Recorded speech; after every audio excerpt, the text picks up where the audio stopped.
Assalamualaikum warahmatullahi wabarakatuh. Terima kasih Waalaikumsalam teman-teman. warahmatullahi wabarakatuh. Eh, Malam ini kita akan diskusi tentang tema yang menarik, yaitu seputar pengajuan Afrika Selatan yang mengajukan gugatan atas tindakan genosida yang dilakukan Israel kepada warga Palestina yang ada di Gaza. Bersama dengan Profesor Jawahir Tontowi. Selamat malam, Prof. Selamat malam, Dr. Ma'ruf. Gimana kabarnya, Prof? Alhamdulillah sampai hari ini sehat. Ya, Ustaz Prof. Jader. Ya, jadi Prof, kita mau mengetahui tentang proses pengajuan dari Afrika Selatan ini ke International Court of Justice yang pertama kalinya. Ya, Kira-kira menurut pandangan Prof. Jauher, apa yang bisa dipelajari dari pengajuan Afrika Selatan ini? baik.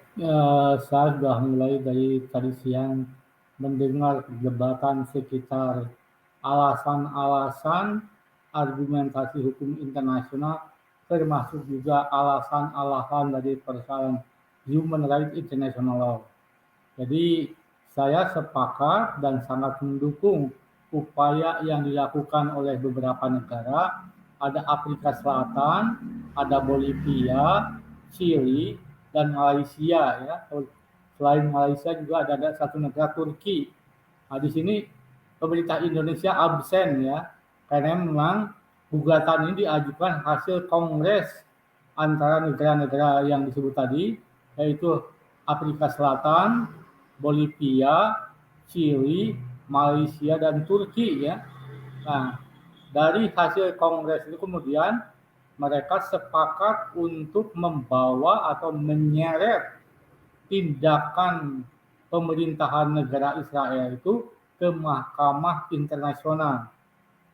Oke, itu yang pertama. Jadi saya sepakat, kendati pun memang saya di satu pihak saya sangat senang, bergembira secara akademik. Kenapa? Karena ada negara-negara yang memiliki keprihatinan sangat hebat. Itu ya. Di tengah negara-negara yang lain, termasuk negara-negara yang selama ini menjadi pahlawan Human Rights International, juga diam, tidak mau sama sekali untuk memberikan kepeduliannya terhadap persoalan kejahatan kemanusiaan yang terjadi dan dilakukan oleh pihak pemerintahan Israel di bawah Perdana Menteri Benyamin Netanyahu.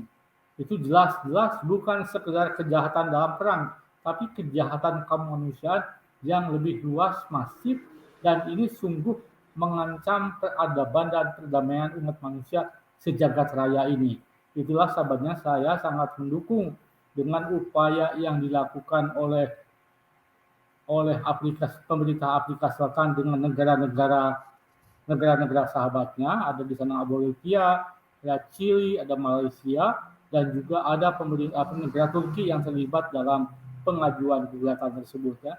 Itu saya sangat senang sekali dari perspektif hukum internasional.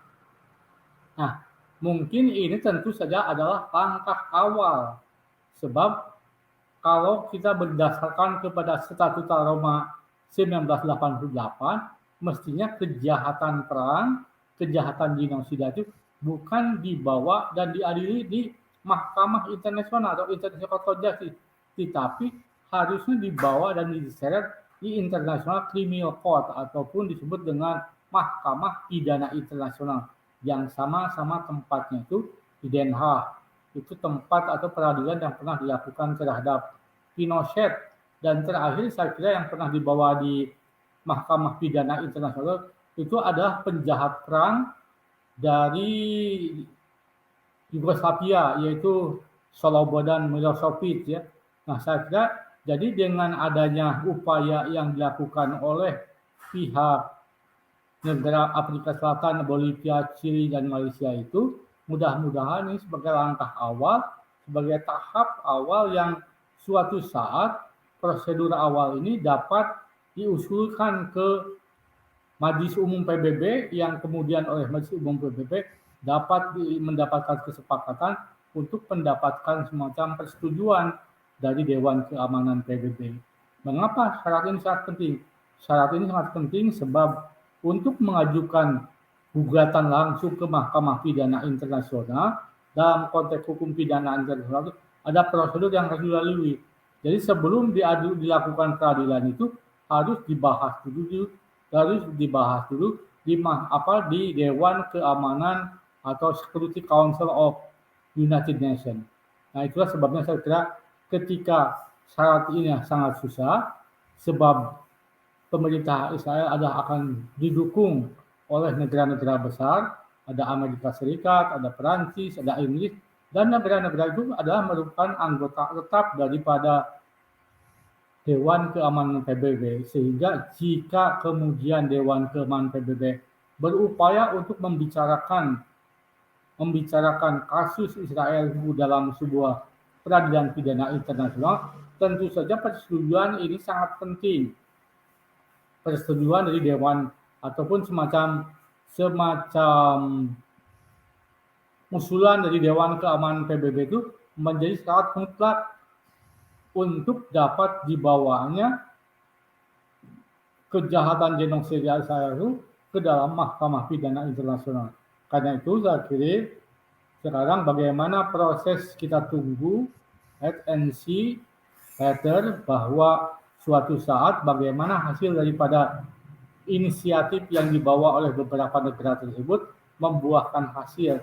Setidak-tidaknya kita ingin mendengar nantinya bagaimana putusan Mahkamah Internasional di Den Haag, untuk kemudian suatu saat kalau memang ada semacam unsur-unsur yang signifikan yang dapat dikonstruksi sebagai sebuah kejahatan yang dirumuskan di dalam Statut Roma, maka saya kira tidak mustahil kasus itu dibawa ke Mahkamah Pidana Internasional.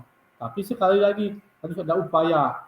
Nah, sekarang saya pikir pemerintah dari Afrika Selatan, Bolivia, Chili, Malaysia, dan termasuk juga negara Turki, ini merupakan upaya pertama yang sangat berani untuk melakukan paling tidak semacam memberikan peringatan bahwa apa yang dilakukan oleh Israel itu bukan sekedar kejahatan biasa, tapi kejahatan kemanusiaan, dan bahkan saya bisa mengatakan kejahatan terhadap perdamaian umat manusia sejagat. Nah, kemudian sebentar Prof, kita belum masuk ke sana, panjang lebar, kita mau fokus ke Indonesia dulu Prof. Jadi pemerintahan Indonesia itu tidak sebagai anggota International Court of Justice dan juga tidak meratifikasi.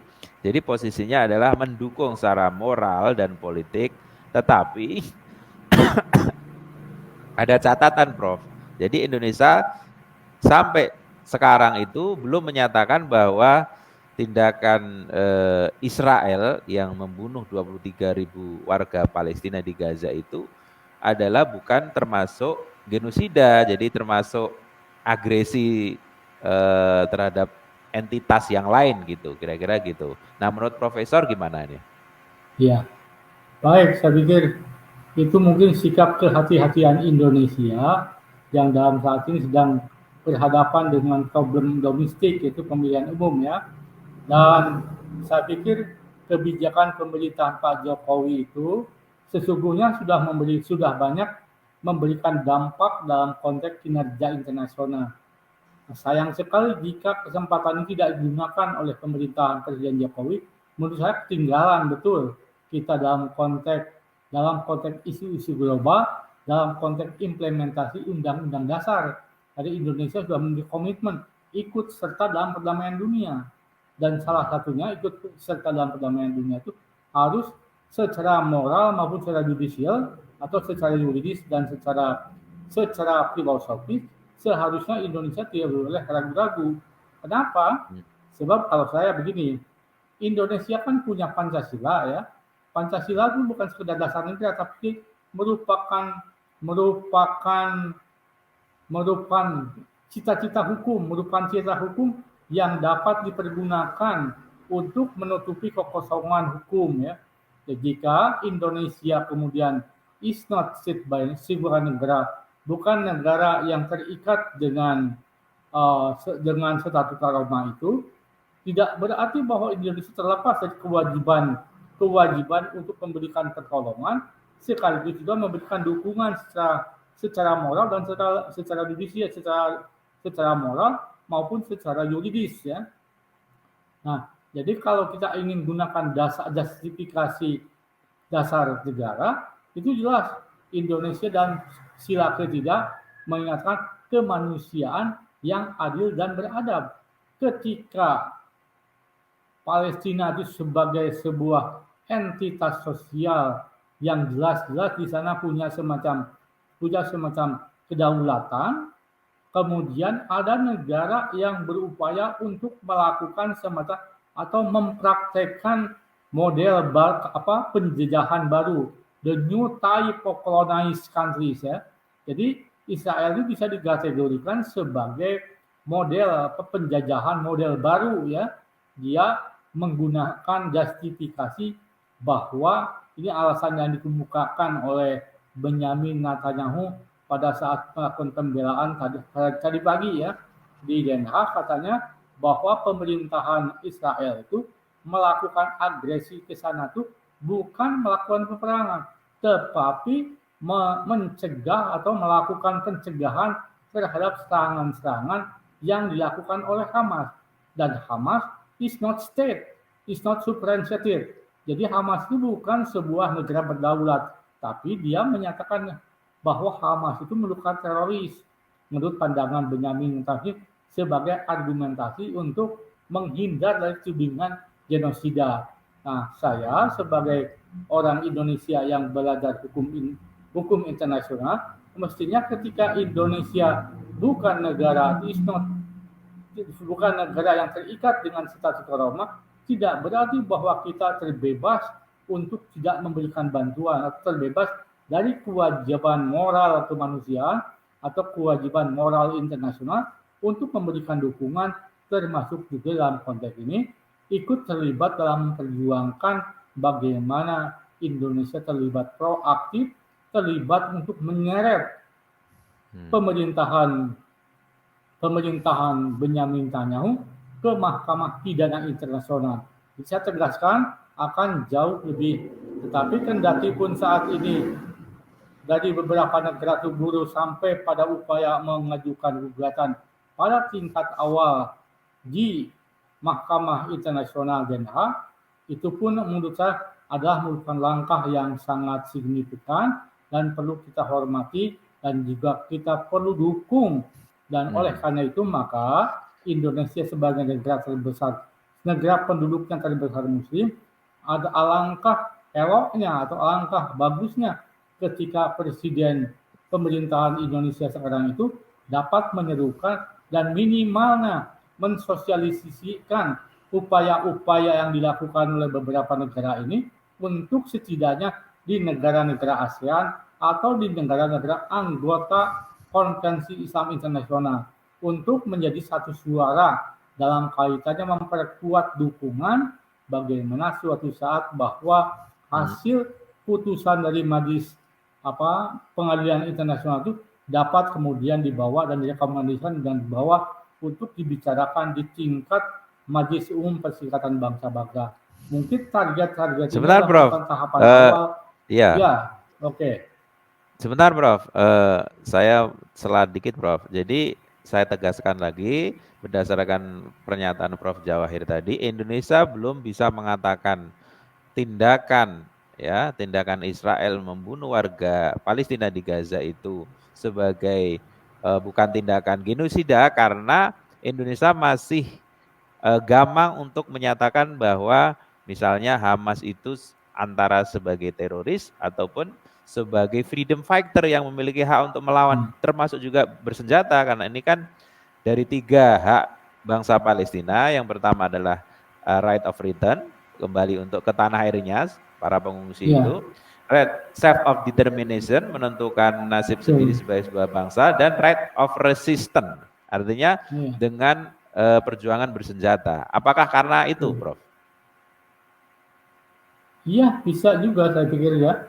Jadi memang kita juga harus menghargai dan menghormati kewajiban-kewajiban hukum dalam pasal Perserikatan Bangsa-Bangsa terkait dengan setiap negara memberikan pertolongan dengan bersahabat, termasuk di dalamnya memberikan semacam dukungan terhadap warga negara yang memperjuangkan hak-hak kemerdekaan, termasuk juga dalam konteks ini Hamas sebagai freedom fighter itu memiliki apa yang disebut dengan self-defense right atau hak membela diri, dan hak membela diri itu dalam protokol 77 konvensi DNA dikatakan bahwa pembelaan diri yang dilakukan oleh organisasi-organisasi masyarakat dalam sebuah negara itu dapat digolongkan sebagai perang atau yang disebut dengan sebagai sebuah peperangan non-internasional atau non-international konflik. Jadi pada dasarnya apa yang dilakukan oleh Hamas sebagai upaya melakukan bela diri itu tentu saja pembelaan diri itu menggunakan senjata yang berimbang sesuai dengan apa yang disebutkan prinsip-prinsip melakukan pembelaan diri. Pembelaan diri itu dilakukan sebagai hak bagi sebuah warga negara sekaligus hak untuk menggunakan senjata, sebab self determination itu tidak mungkin digunakan sebagai upaya melakukan perlawanan tanpa menggunakan persenjataan yang berimbang. Nah, persoalannya apakah saat ini apa yang dilakukan oleh Israel dengan Hamas dan atau oleh Palestina yang menggunakan kekuatan Hamas sudah berimbangkah penggunaan senjata-senjata itu? Inilah kemudian kita lihat dalam faktanya. Yang mati ribuan sipil itu karena apa? Karena Israel menggunakan senjata yang di luar kebiasaan perang ya. Misalnya menggunakan kekuatan angkatan udara dengan menggunakan bom-bom yang mengandung fosfor. Jelas-jelas ini kejahatan genosida, dan Benyamin Netanyahu berkali-kali kan ingin melenyapkan warga Gaza. Kenapa? Karena di Gaza itu merupakan pusat pergerakan yang tidak mudah dilerai. Kenapa? Karena memang di sana kekuatan senjatanya, termasuk kekuatan moral jihadnya sangat tinggi sekali. Itulah sebabnya keinginannya menghapuskan ada upaya untuk ethnic cleansing terhadap ethnic cleansing ini termasuk unsur daripada genosida, keinginan menghapuskan. Jadi sebenarnya sama saja dengan putusan pengadilan internasional terhadap kasus di Bosnia Herzegovina ya. Ya sama. Baik, Prof. Ya, Prof. Baik, Prof. Untuk segmen pertama kayaknya udah cukup, Prof. Kita akan masuk ke segmen selanjutnya, Prof. Jadi teman-teman, intinya diskusi di segmen pertama ini adalah bahwa upaya dari Afrika Selatan perlu kita apresiasi, walaupun nanti hasilnya seperti apa, dan tentunya juga kita berharap masuk ke criminal court, dan juga untuk bangsa Indonesia jangan sampai ragu-ragu untuk menyatakan kasus di Gaza ini sebagai tindakan genosida. Jangan sampai menunggu ya, karena ini kesempatan yang baik untuk menyatakan karena mendapatkan legitimasi dari konstitusi kita. Baik, Prof. Terima kasih atas waktunya. Sekian. Assalamualaikum warahmatullahi wabarakatuh. Waalaikumsalam warahmatullahi wabarakatuh.